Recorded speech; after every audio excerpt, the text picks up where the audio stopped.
welcome back. And we're moving into our first conversation for this morning with representatives of the Belize Coalition to Save Our Natural Heritage. We have with us on set Vice President of Oceana Belize, Janelle Chanona. We have Executive Director of BTIA, John Burgos. And we have Executive Director for Belize Audubon Society, Amanda Burgos-Acosta. Good morning and welcome. Good morning, good morning. Good morning, Belize. And I'm very sure that all of Belize is aware by now that there was very big news coming out of the House on Friday where the Prime Minister put forward legislation for an indefinite moratorium on offshore oil exploration. And I just want to start off by getting your initial reactions to this move by the government at this point. So I think the announced intention, certainly everybody took a deep breath. Yeah. Because that was something to hear that is the announcement or the plan for October. Yes. Is definitely something that people across this country have been waiting to hear. I think that will be another good day in October when we hear the announcement, and if everything goes the way we've been led to believe, by November it will be a great day when we have the law in place that puts in an indefinite moratorium on all offshore oil related activities. So seismic, everything would not happen in Belizean waters, and I think that has been what Belizeans have been asking for, and that's a peace of mind they deserve. Yeah, well, looking at it from the tourism aspect of it, we're very pleased. We can say that you can have a very sign of relief with regards to, they feel that the investments that they have made, the resource to operators or something, they have a sense of relief, that they can say, well, at least my livelihood is safe now. Indefinite. It's not permanent, but it's indefinite, so which leads on to, I have to give kudos to the Prime Minister to finally realize the importance and giving it the necessary attention and proposing this new legislation. So I think we're all at that point where we're very happy, but we're very cautious in that we're waiting for October, we're waiting for it to be finalized. We cautiously optimistic, I think, has been our buzzword for a while. I think from the protected areas perspective, the value of them have been shown and proven time over time, especially when we're talking about hurricane season and the value of our coastal eco-resources. And fisheries industry, in addition to tourism, have great value and great worth in this resource that we're talking about. So I think we're on a good path. I think we have been working towards this for a couple years now. And so to kind of reach at this point, we're very pleased, and we're going to continue being vigilant. I think we need to remind people that being vigilant is also very important. We need to make sure that the timelines and the timeframes are being adhered to and our voices are being heard. Now the decision and the subsequent announcement marks a milestone in the work that the environmental community has been doing to, one, raise awareness, and two, to get government to really listen to what the people are demanding, in a sense. I know that one of the reference points for many of us, in the media at least, goes back to the referendum, the people's referendum. And that is several years, that's over 5 years now, but the work continues. What's next in terms of continuing to raise awareness and fighting for this particular issue? Well, one of the things that just recently we had, as you know, this is the year of sustainable tourism, and there's a reason for that, bringing awareness of the importance of the environment and its preservation. Recently, the IDB was celebrating the 25th anniversary. We've been in Belize, and one of the key speakers there comes from outside, mentioned that, flying into the San Pedro, looking at the Mara Reef, and looking at the composition of the island, she can clearly see how fragile the industry is, how fragile our environment is, how fragile, Belize is to all the different externalities that it's been exposed to. So, as a decision towards preservation of the environment is certainly the right way to go, especially not only for Belize, but also to the region, because what we do here also reflects on the region in itself. And I think as Belizeans, you know, you gotta feel very satisfied and pleased of seeing the government taking a position of acknowledging the importance of the environment. And I think certainly once the law is in place, we certainly will do everything possible to make sure that that reverberates across the world, because you look at what the conversation is, not just from an environmental point of view, but from a world importance point of view in safeguarding corals, coral reefs, and marine environments, and you look at what we have and you realize we're very high on that priority list. But just as importantly, picking up on initiatives that local agencies like the Development Finance Corporation have embarked on, where they're trying to create an environment conducive to investment in renewables. That is really where we think the conversation can go and can be very fruitful, because on the face of it, if you look at where the economic benefits of wind energy, solar energy, advancements in technology that is bringing that even closer to countries like Belize, progress that has been made by countries like Costa Rica, right in our neighborhood, that is really where we can go. And so we're not, now that we can walk away finally from you know, the traditional and inherent hazards of a fossil fuel dominated conversation, we get into clean energy and sustainability. And as John is saying, that is really what the global trend is. That is where the investment is. That is where the support is. Belize just needs, I mean, and that's why it is exciting to hear even just an announcement, because that is the type of leadership that they're looking for outside. So once we're there taking those steps on our own, you know, there's all this support waiting in the wings to make that happen. And that's really what, you know, the leadership that the Barrow administration is showing here, that's really the power of it. And that's really what can take us into a very exciting chapter in our development. You know, I think Amanda pointed out that this is, and it really, we do have to remind people of it, that it has been a long process. You've been working very hard at being able to reach this point. And I appreciate you saying cautiously optimistic, because obviously you need to wait till the deal is done. Yes. But what have you learned? The Belize Coalition to Save Our Natural Heritage is a combination of environmental agencies and the tourism stakeholders as well. And it's a really good example of showing how advocacy can work best when people with a similar interest come together. You also have the experience of taking different approaches in being able to achieve your goals.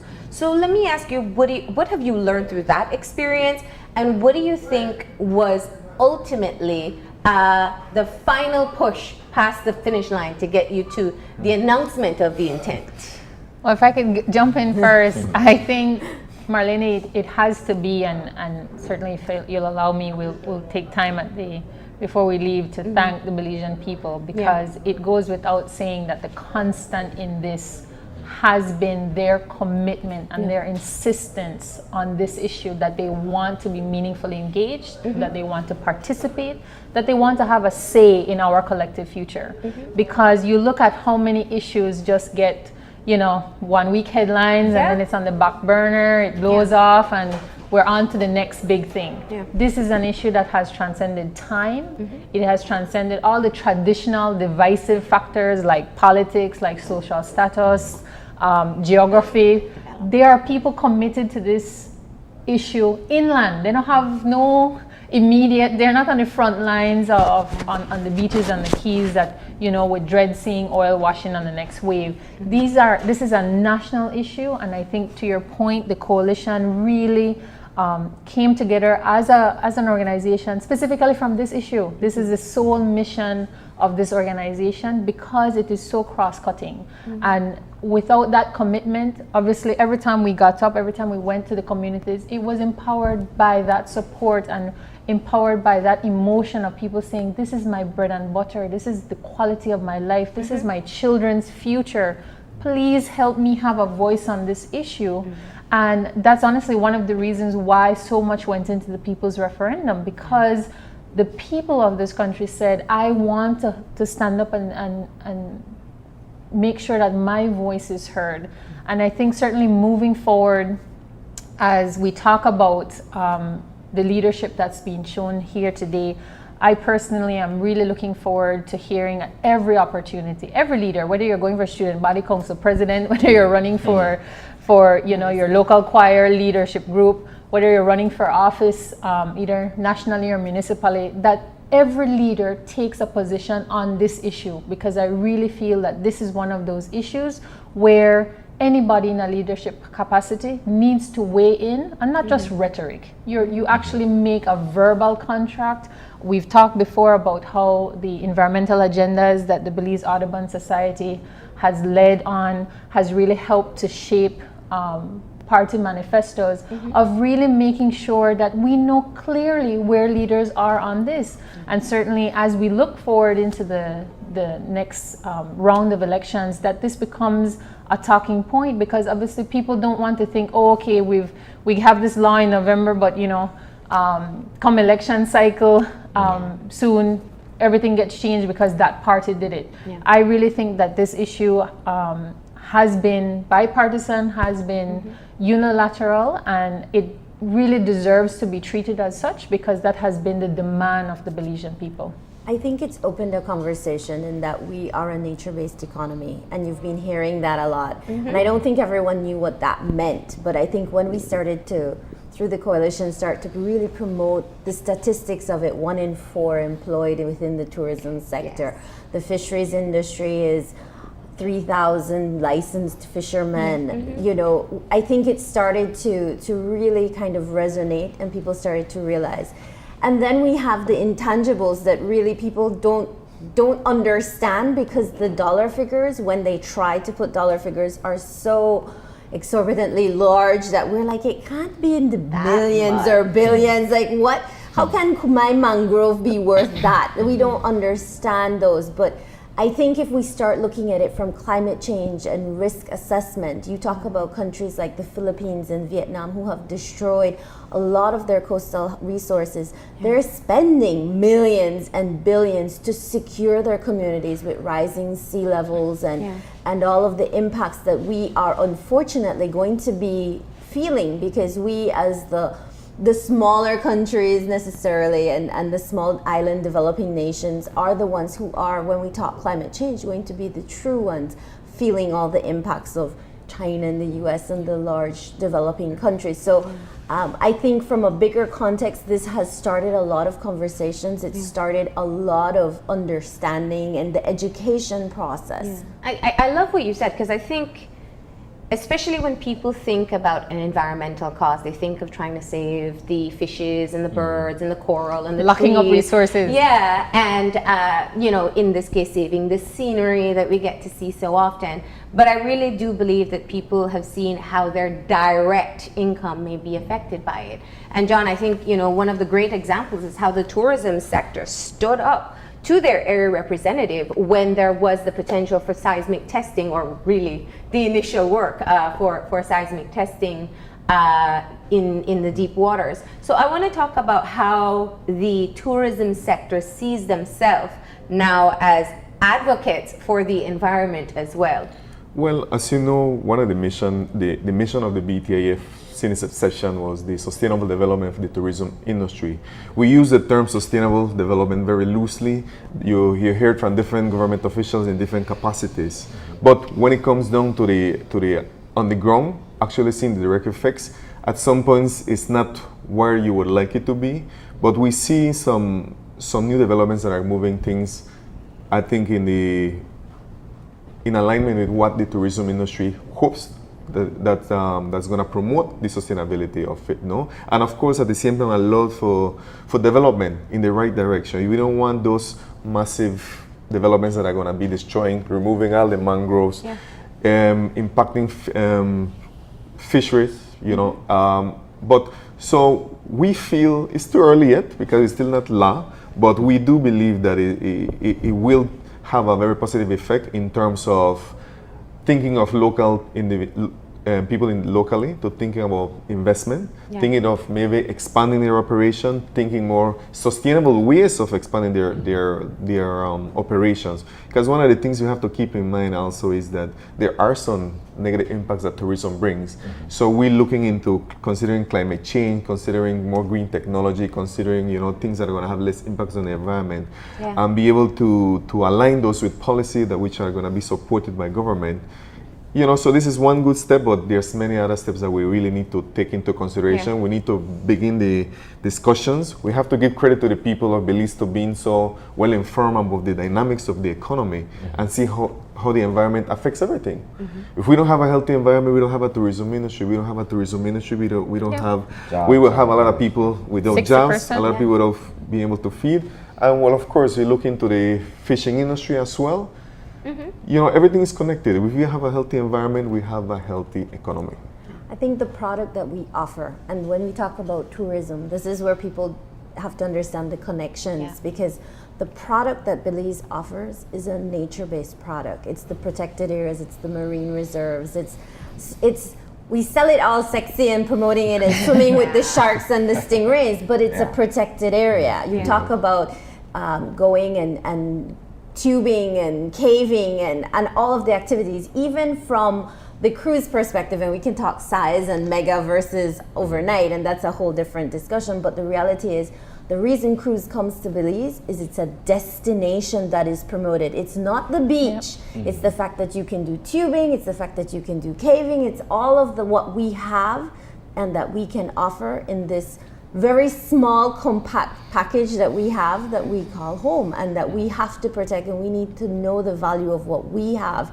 And by promoting it, by having good legislation, by having good governance, these are the things that we really have been standing for and we've been promoting, and it's really a unifying factor between all of the NGOs that have been having this conversation. And we're seeing more value from the Belizeans. You start talking about social media. There's a group called My Beautiful Belize, and you start seeing all the beautiful places, and Belizeans are going, wow, where's that? I want to get there. You know, and we don't realize what we have, and that's what we've been trying to say really loudly, telling them explore, enjoy, conserve. We need to see what we have. One of the things that I wanted to highlight is that the government, in doing this legislation or committing to this legislation, have also moved us a step closer to being removed from the World Heritage Endangered List. We got a very positive feedback from the last World Heritage Conference. And they have said, if you can get your legislation in place, I think we have mangrove and fisheries in place, and those have been promised. At the UN Ocean Conference, it was Minister Figueroa who announced that we will have those in writing by 2018. By the end of this year, we're moving towards that.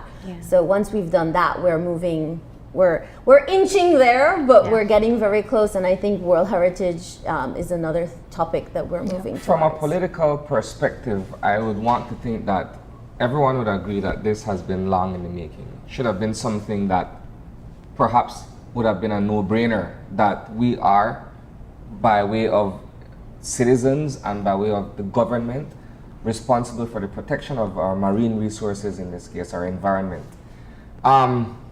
So to me, that speaks to political will.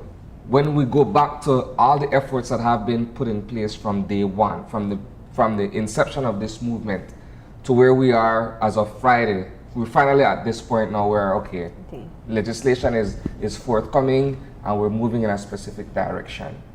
Do you guys, and I know, Janelle, you mentioned this briefly while we were discussing, it can either upend or it can bolster the efforts going forward in terms of changing the political parties and the move to another government administration. Can you speak to that? So I think everything and everyone and everything that has happened really has brought us to this point. But yes, as we're emphasizing, it's really, we have a commitment. When it comes to fruition, that will be, you know, a very significant and very important day for the country and for all the reasons we've just outlined for the future of this country. I think moving forward, we would certainly emphasize that the consultation and meaningful engagement of the Belizean people will be pivotal moving forward, so that any future administration, any future parliament would be very conscientious and go back to the people specifically on this matter before attempting to weaken it, alter it, and even in terms of endorsement of strengthening it. Because again, this is something that I think, you know, as you referenced what happened last year, this is something where I don't think for one iota of a second anybody has shied away from in terms of standing up. But we are also very conscious on this side of the table that the oil lobby is real. And we have been very transparent in why we're saying what we're saying, why we've been asking for what we're saying. We have yet to really determine who are the friends of offshore oil in Belize. But certainly as we move forward in that consciousness, it's to say that at some point that oil lobby is going to come back, you know, and say, but what about this, and try to cause any... This brings me to, I'm sorry to interject here, because I think there's something very important to cover. We need to talk about the specific wording that has been put place. And we're not saying, the original call has been for a ban on offshore activity. What has been announced is an indefinite moratorium. Now, to people it means one and the same, but not necessarily when you're talking about laws. So let's talk about what this means. An indefinite moratorium is not a ban. I think so. I think clearly we have to say yes. Words have meaning. The effect of an indefinite moratorium will be no offshore oil related activity, seismic, anything like that. No concessions will be leased, sold, anything. That has been what has been the petition of the people. We do not want this. I think what will be crucial, and we have certainly requested it from the government, what will be the details of the draft that Cabinet will endorse. We've gotten a very explicit commitment that it will be just that, but it will be essential that there is a process for how it will be lifted. Now we know every day, every time the House meets, there are changes in the law. There is, talking about marijuana and how we deal with that. Talking about, increase of fees and stamp duties and the firearm fees.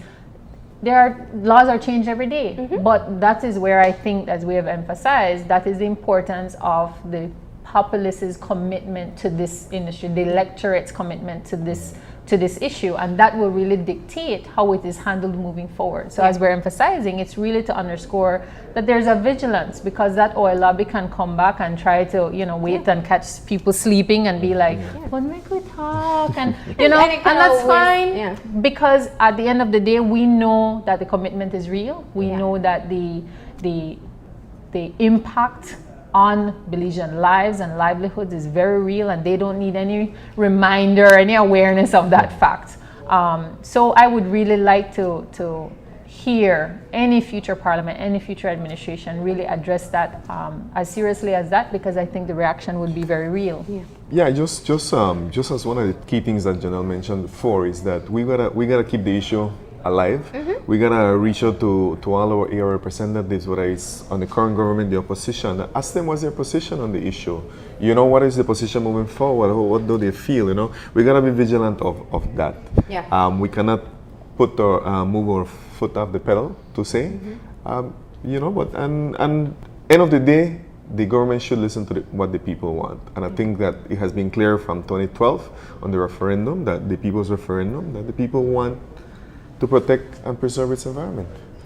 So I think we've had different taglines and slogans throughout this entire process, and one of them was too much to lose. And I think that has really resonated, and I think we need to remind people what that is. And I think part of our work is to really be emphasizing what it is that we have to lose, what it is we have, and what it is that we have that can be negatively impacted. What can we lose? And I think setting our course towards sustainable development as a country, setting our climate change plans in place, you will realize that the natural resources we have and maintaining them is far more valuable than perhaps the resources that you're talking about from oil. Oil is a dirty industry, for a lack of us putting it any other way, and it's also an industry that, for intents and purposes, it doesn't really mesh very well with an eco or what we would want to call ourselves going towards a green pattern, which is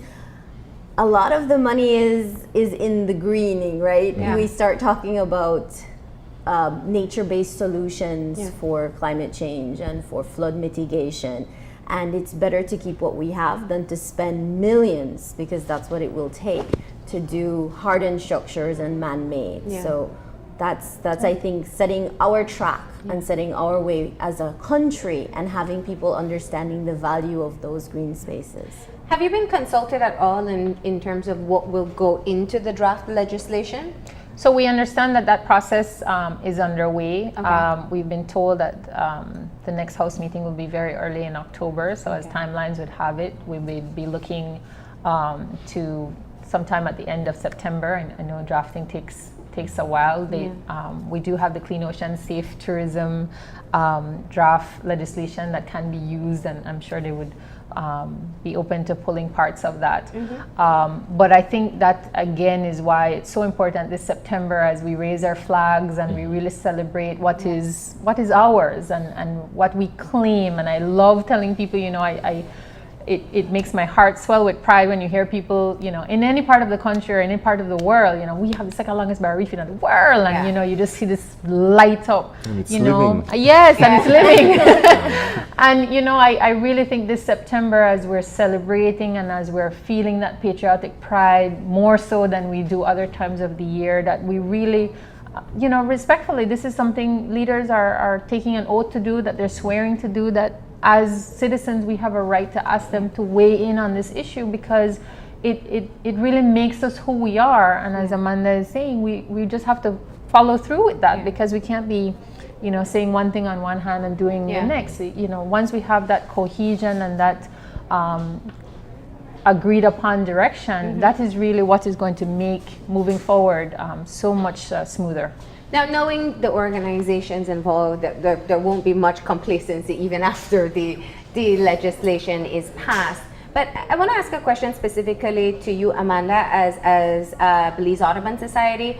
At one point, the call for a ban on oil exploration included protected areas on land. Right. Now, this specific intended legislation is talking about offshore areas. Will there be a continued call to perhaps look at what will be or what should be allowed within protected areas onshore, for example? In terms of protected areas, a huge cluster of the protected areas is the Maya Mountains. The Maya Mountains, as far as the government's commitment, has been flagged as red, in that no concessions will be issued within that. Yeah. That does not contain all protected areas. Yeah. So there is the concern of, in particular, in the Rio Bravo area and down south, and those are areas that we have to be vigilant of. Because yes, that is not included in this, but we do have in the south, the largest concession that was down there, we had U.S. Capitol, and we had their representative on the news. I believe Paul Mahong had him on Love it was like a month ago, more or less, where they said that they are no longer interested and that it's not going to prove. At this time, they're kind of shutting down what they were running down there. Yeah. So we know that in the north, where they've explored, it's been found to be very heavy, of poor quality, what they have found. So for the moment, that is something that we have to be vigilant of, because it can come back. As the prices get lower and the attractiveness of it doesn't matter of what quality, because refining is where the expense is and the extraction ends. Yeah. So as long as we're keeping our eyes on that. But we definitely do have, we have that on our radar. Yeah. It has not necessarily, it's not part of this. This was our big push, because there was active engagement in this conversation, as we know of, and the seismic intents that were happening. So we pause for the cautious optimism until we see the draft legislation and it's passed through. Well, we appreciate you stopping in to discuss. This has been an effort that has spanned many years, and I think it's important to be able to recognize your joint effort in helping us to get there, including the Belizean people who, as you rightly said, never dropped the ball either. So thank you so much. And I'm sure we'll have you back to discuss the draft legislation once we see this as well. Happy to be back. All right, we're going to go ahead and take a break now. And when we come back, we'll be discussing the decriminalization of marijuana in Belize. So stay tuned.